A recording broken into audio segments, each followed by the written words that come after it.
A well-regulated militia being necessary to the security of a free state. The right of the people to keep and bear arms shall not be infringed. Welcome to another edition of Bearing Arms, Cam and Company. My name is Cam Edwards, and we're going to be talking about some elected officials who are standing up for the right to keep and bear arms today. Before we do that, however, this episode brought to you by Direct Bullion USA, the new gold standard of gold and silver dealers.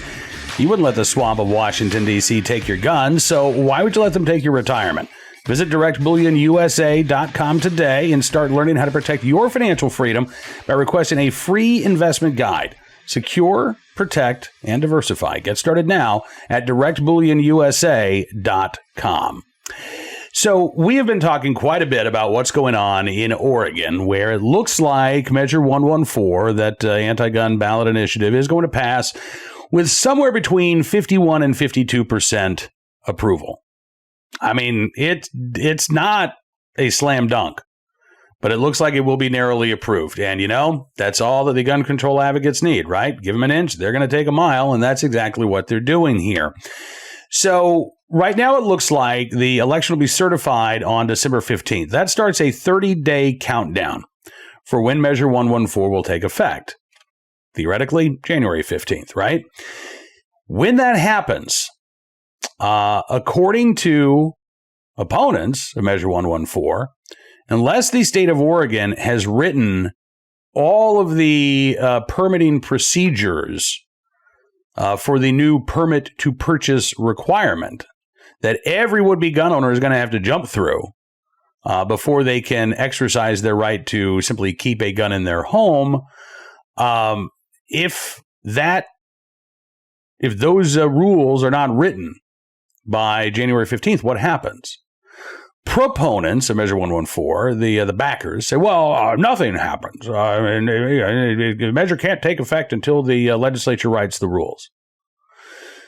Folks who've studied Measure 114 say, well, that's not actually in the legislation. The legislation says this kicks in after 30 days. Regardless, it says nothing about contingent upon the legislature actually drafting these policies. So you've got a lot of law enforcement officials who are concerned that come January 15th, nobody's going to be able to legally purchase a firearm in Oregon. And we've had a number of county sheriffs who've been speaking out against Measure 114. We talked about Sheriff Michelle Duncan. She, I think, was the first to say, listen, I'm not enforcing this magazine ban. That's also a part of Measure 114. There's the permit to purchase requirement, which has all kinds of problems with it. But there's also the ban on quote unquote large capacity magazines, those ammunition magazines that can hold more than 10 rounds. That's how large capacity is defined in Oregon. That is a made up term, by the way. One state's large capacity is 10 rounds, and other states is 15, and other states is 20, and other states is 30. Right? Or in the case of Columbus, Ohio, they tried to draft a local magazine ban ordinance that would have capped magazine possession at 30 rounds. Again, there's no standard definition because it's an invented term. Just like assault weapon is a gun I want to ban, large capacity magazine is a magazine that they want to ban. The capacity is too large for you folks who want to exercise your right of self-defense. So the magazine ban component looks like it will take effect as of January 15th. Like that portion of the law is already written. And as of Monday, there were at least 3 county sheriffs in Oregon who said that they had no plans to enforce that magazine ban. The numbers are growing. The sheriff in Baker County, David Ash, said on Monday that he is, quote, frustrated by the passage of Measure 114. He says, I've been fielding several questions along with many concerns about the measure. I'm frustrated, just like many of you are. I fully expect legal challenges to be filed in our court systems regarding some or all of the components of Measure 114. He went on to say, as the measure currently stands, after January 15th, the permit will be required to purchase a firearm in Oregon. Unfortunately, this requires the state to create infrastructure that does not yet exist and coordination among numerous government entities with different administrative structures. In spite of these obstacles, the Baker County Sheriff's Office is working in collaboration with fellow law enforcement agencies to include the Baker City Police Department to ensure that people have the ability to obtain a permit to purchase firearms. When it comes to the magazine ban, Ash said, quote, the Baker County Sheriff's Office will not focus investigations on magazine capacity issues. In other words, we're not going to go out and proactively look for violations, but he's not saying that he wouldn't charge somebody if he found them to be in possession of a, let's say, 17-round magazine, which under the provisions of Measure 114, and this is really confusing, this is going to ensnare a lot of people. There's I won't call it a loophole, but there is an asterisk with the gun ban. So if you possess 10-plus round magazines, under Measure 114, you are supposed to destroy them, permanently modify them, get rid of them somehow, get them out of the state, right? Or you can just keep them. But you can only take them to a range or have them in your home. I know, right? So again, what good is this going to do? What violent criminal is going to be dissuaded from committing a violent crime because of this awkwardly written magazine ban? It's absurd. But again, I really fear like it's going to entrap people because there are going to be people who say, wait a second, I thought we just had to turn them in. And that is what gun control advocates really want you to do, right? They want you to get rid of them. But again, if you keep them, what happens when you're on your way to or from the range? You get pulled over. You going to get in trouble? What if you're driving around and you say, I'm just going to the range? Are you going to get in trouble? Again, from a pragmatic perspective, this magazine ban has an awful lot of problems. And I'm glad to see that sheriffs like Sheriff Ash are speaking out.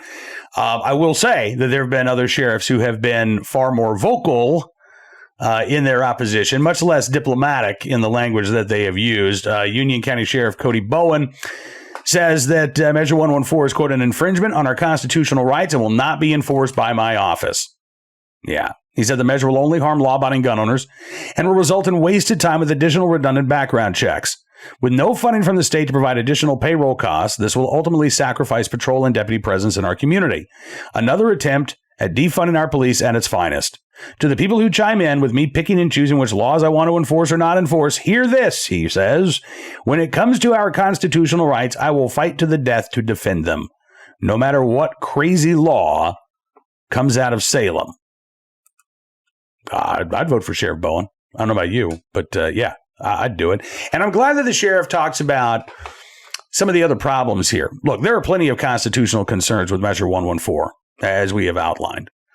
And I have said repeatedly since the election, and when it became pretty evident that Measure 114 is going to squeak by with approval, I think there's going to be a lot of buyer's remorse on the part of voters here.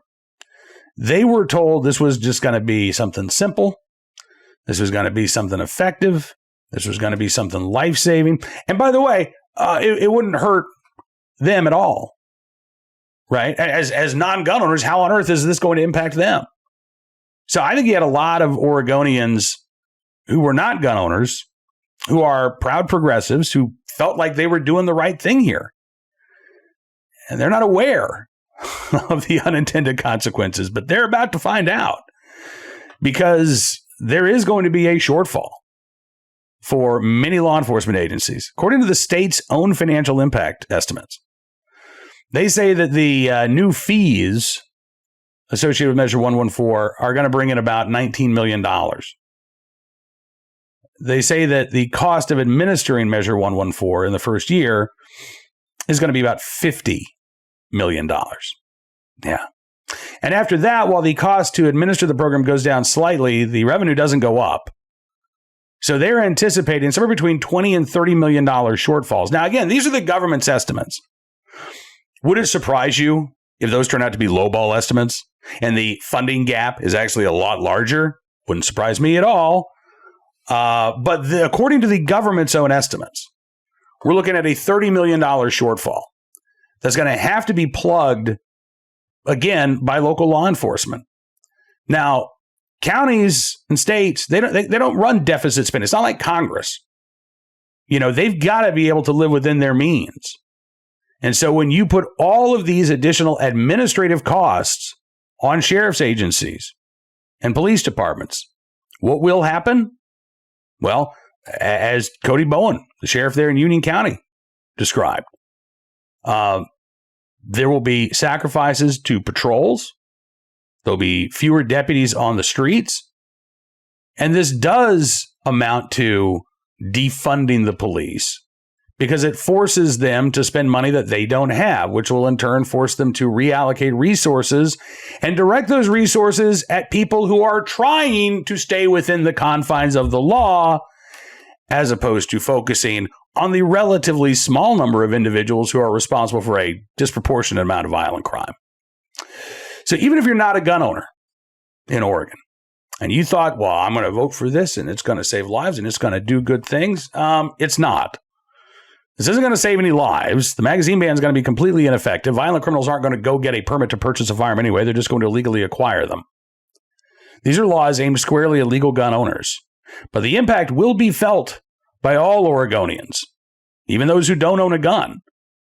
So those Oregon residents who thought that they were voting for public safety with Measure 114, no. They're voting to make Oregon a less safe place, unfortunately. Now, I do anticipate that we're going to see more sheriffs speak out, but I also do think it's important to note that the legislature has a role to play here. And this is where it could get really interesting. Multnomah County, right now about 74% of voters in Multnomah County, that's Portland, approved Measure 114. A couple of the collar counties surrounding Multnomah County also went for Measure 114. You look at most of the counties in the state, though, and opposition was running high, 70, 80, maybe even 85% disapproval. So this is not a bipartisan ballot measure. And Democrats in Salem should not expect a lot of help from Republicans to try to make this bad measure better. Again, the only way to do that is really to overturn this thing. But going back to Multnomah County, 74% approval, 26% disapproval. Some of those 26% weren't conservatives. They were progressives. And I think we're about to see the progressive argument against Measure 114 take place to some degree in the state legislature. Now, I expect that the establishmentarian Democrats are going to win out here.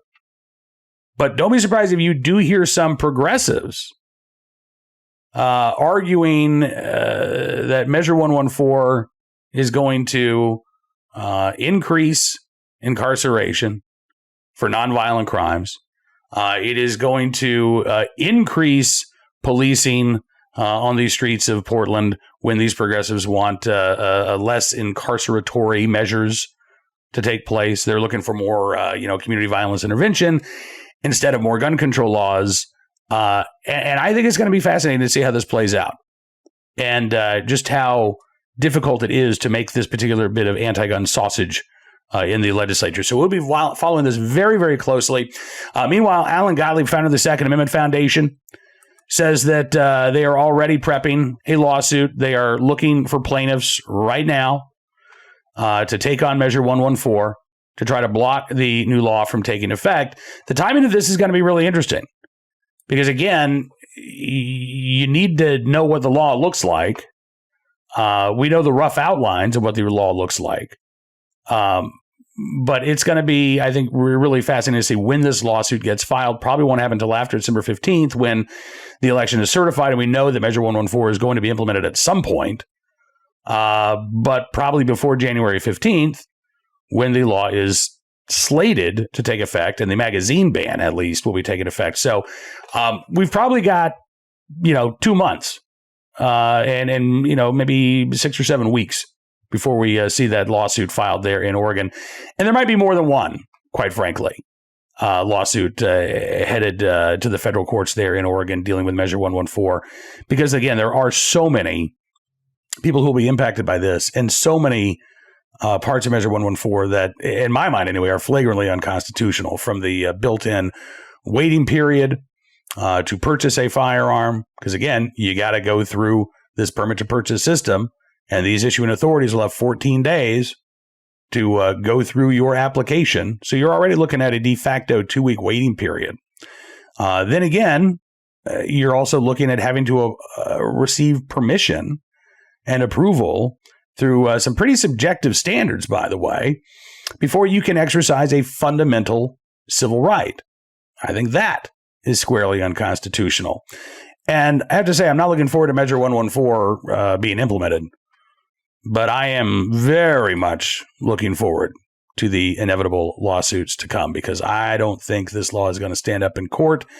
And I think the anti-gun activists who pushed for Measure 114 and who are now, by the way, pushing for a ban on so-called assault weapons in the state of Oregon, I think they're going to have a lot of egg on their face. And again, I think there are going to be a lot of Oregon voters with some buyer's remorse in the months ahead.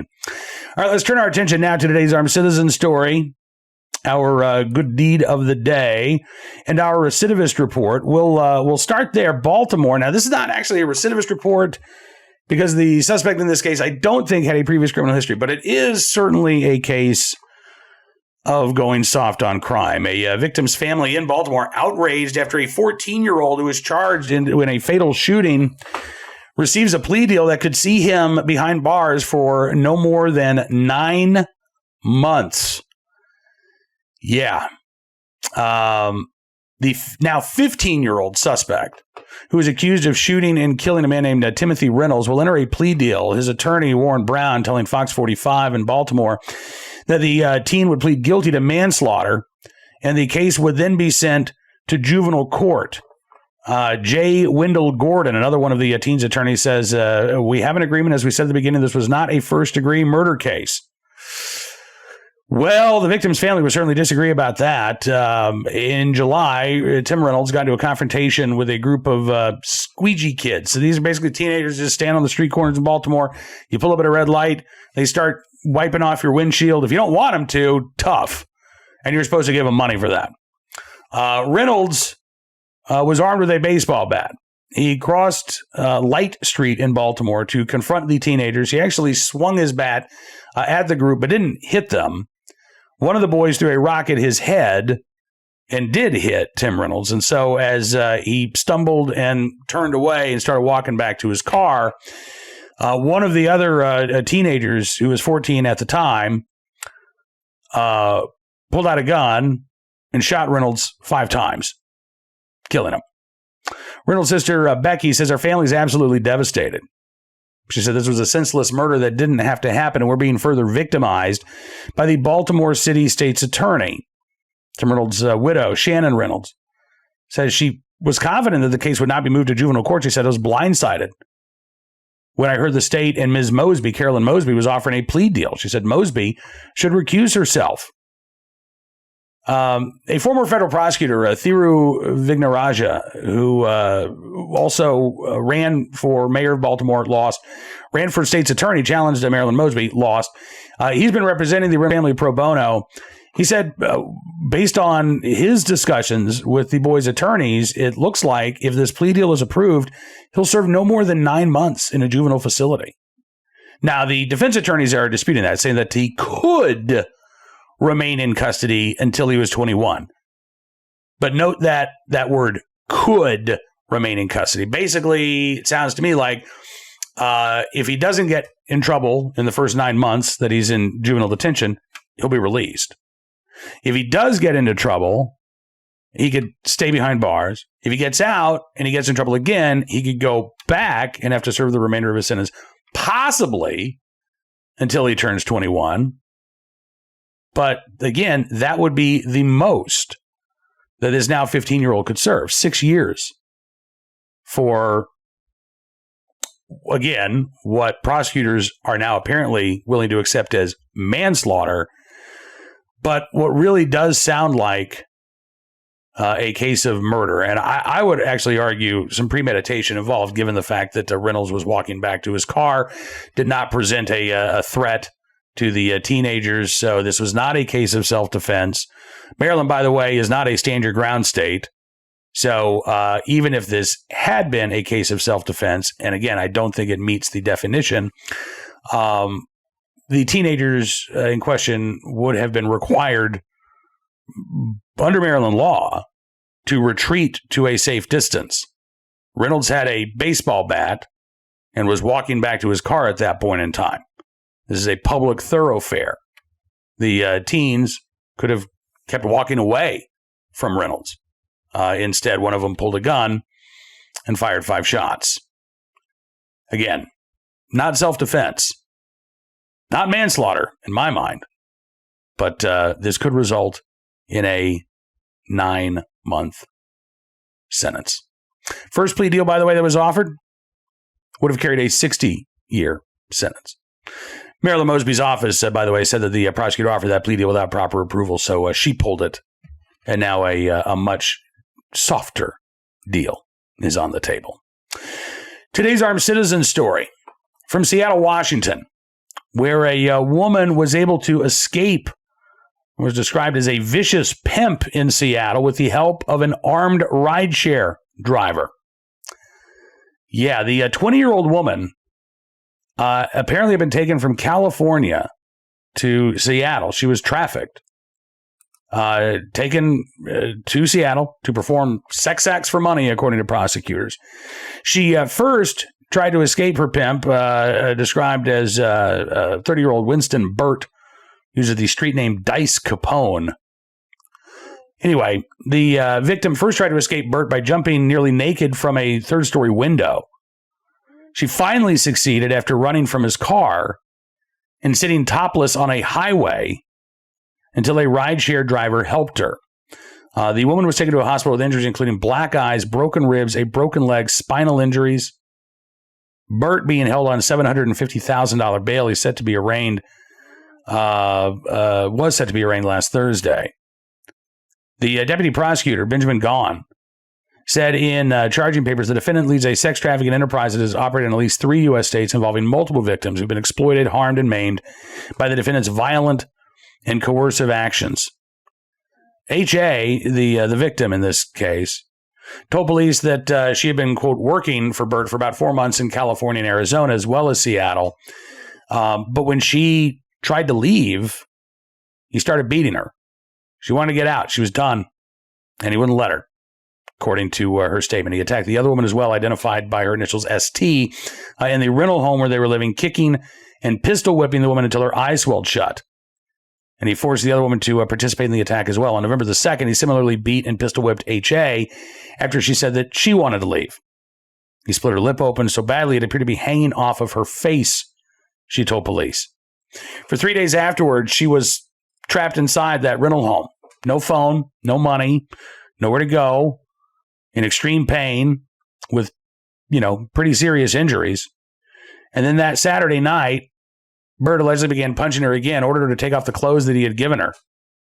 In her underwear, she tried to escape out the front door, but he then picked her up and slammed her to the ground.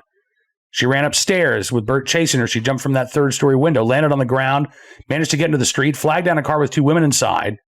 And as she was speaking to them, the other young women came outside of the home, and they told the ladies in the car that this victim was, quote, off her medication. She was having an episode, and that should be okay. The others then forced the victim into Burt's white Mercedes, telling the women who had stopped to help that they were taking her to a hospital. Instead, they drove to a nearby motel where H.A. had previously been trafficked. Burt allegedly sent the other women into the motel. H.A. remained in the vehicle, still only in her underwear. He said that he would let her leave, according to the statement she gave to police, but first he was going to knock all of her teeth out. She managed to escape from the car. She ran across a 6-lane highway, desperate for help. Several motorists called 911, but nobody stopped. And so she sat down on the highway. Prosecutors said that she felt safer in the middle of a busy highway, practically naked at night, than being within arm's reach of the defendant. The rideshare driver, whose name we don't know, was the first driver to stop. And he told H.A., get in the van. I'll help you out. Burt pursued them, shooting at the rideshare driver's van. The rideshare driver, however, was also armed and fired back over several blocks until he was able to get on Interstate 5. He's on the phone with police at this point. He's able to meet police at a gas station. The van's windshield struck several times, but thankfully the driver and the victim were uninjured. Police arrested Burt as he was leaving the rental home with the other women. He's now facing charges that include human trafficking, promoting prostitution, assault, drive-by shooting, and additional charges are likely. Prosecutors say they're also concerned about witness tampering. According to prosecutors, Burt has already been reaching out to the victim in an attempt to learn her location and persuade her to return. Now, I don't know what's going to happen here with the criminal charges against Burt, but I do know that this woman is very lucky that she ran across an armed citizen who was able to protect her and take her away from that violent situation that she was in.